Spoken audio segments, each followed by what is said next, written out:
ഉപഗ്രഹ സർവേ കഴിഞ്ഞപ്പോൾ അയ്യപ്പൻകോവിൽ പഞ്ചായത്തിലെ 9, 10, 11 വാർഡുകൾ പൂർണ്ണമായും തോട്ടം ഭൂമിയായി മാറി. കരം അടച്ച രസീതിൽ തോട്ടം എന്നാണ് രേഖപ്പെടുത്തിയിരിക്കുന്നത്. ഇതോടെ ഒരു നൂറ്റാണ്ടായി താമസിച്ചു വരുന്ന കുടുംബങ്ങളുടെ അടിസ്ഥാന സൗകര്യ വികസനം ഉൾപ്പെടെ തടസ്സപ്പെട്ടു. പ്രശ്ന പരിഹാരത്തിനായി പഞ്ചായത്ത് ഭരണസമിതി സർക്കാരിനും ജില്ലാ കളക്ടർക്കും നിവേദനം നൽകിയിരിക്കുകയാണ്.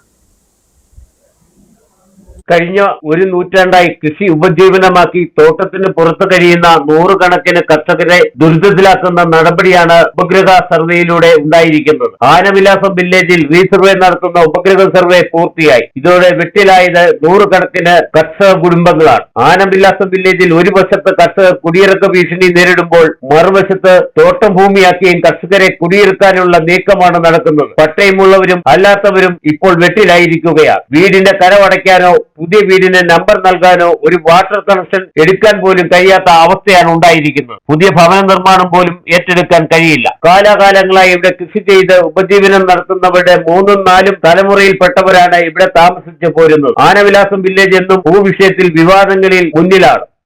ഗ്രാമപഞ്ചായത്തിലെ ആനവിലാസം വില്ലേജിൽ പെടുന്ന 9, 10, 11 വാർഡുകളിൽ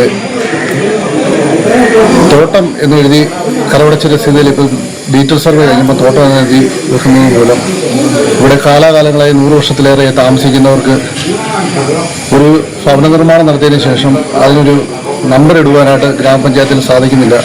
അതിൻ്റെ ഭാഗമായിട്ട് അവർക്കൊരു റേഷൻ കാർഡ് എടുക്കുവാനോ അല്ലെങ്കിൽ ജലനിധിയുടെ വാട്ടർ കണക്ഷൻ എടുക്കുവാനോ സാധിക്കുന്നില്ലാത്ത ഒരു ഇതാണ് വന്നിരിക്കുന്നത്. ഇതിൻ്റെ അടിസ്ഥാനത്തിൽ കഴിഞ്ഞ 4-ാം തീയതി ഉടുമ്പൻചോല താലൂക്ക് സഭയിൽ ഗ്രാമപഞ്ചായത്തിൽ നിന്ന് പ്രസിഡന്റും സെക്രട്ടറിയും വാർഡ് മെമ്പർ എന്നുള്ള നിലയിൽ ഞാനും പങ്കെടുത്തതിനൊരു സർക്കാരിലേക്കൊരു നിവേദനം കൊടുത്തിട്ടുണ്ട്.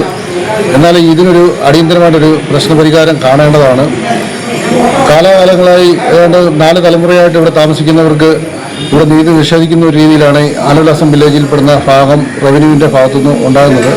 കാലാകാലങ്ങളിൽ നീതി നിഷേധിക്കുന്ന നടപടിയാണ് ആനവിലാസം വില്ലേജ് സ്വീകരിക്കുന്നത്. ചപ്പാത്ത് ടൗൺ ഉൾപ്പെടുന്ന പ്രദേശമാണ് ഇപ്പോൾ തോട്ടത്തിൽ ഉൾപ്പെട്ടിരിക്കുന്നത്. വൻകിട മാളികകൾ നിർമ്മിക്കാനല്ല, തലചായ്ക്കാൻ ഒരിടം നിർമ്മിക്കാൻ പോലും കഴിയില്ല. 3 സെന്റ് ഭൂമി മുതൽ 1 ഏക്കർ ഭൂമി വരെയുള്ള കർഷകരാണ് ഇവിടെ കൃഷി ചെയ്തും കാര്യങ്ങളെ വളർത്തിയും ജീവിക്കുന്നത്. തോട്ടത്തിന് പുറത്തുള്ള ഭൂമിയിലാണ് കർഷകർ നൂറ്റാണ്ടിന് മുമ്പ് കുടിയേറി പട്ടയം സമ്പാദിച്ച് സ്വൈര്യമായി ജീവിച്ചു പോകുന്നത്. എന്നാൽ ഇപ്പോൾ കർഷകരുടെ സ്വൈര്യ ജീവിതം നഷ്ടപ്പെട്ടു. ഭൂമി തോട്ടത്തിൽ ഉൾപ്പെട്ടതോടെ ലൈഫ് PMAY പദ്ധതികളിൽ നിന്നും ഈ 3 വാർഡിലെ ഗുണഭോക്താക്കൾ പുറത്തു പോകും. ഇതിന് പരിഹാരം കാണണം ആവശ്യപ്പെട്ട് കളക്ടർക്കും സർക്കാരിലും പഞ്ചായത്ത് ഭരണസമിതി നിവേദനം നൽകി കാത്തിരിക്കുകയാണ്. Idukki Vision News, Ayyappancoil.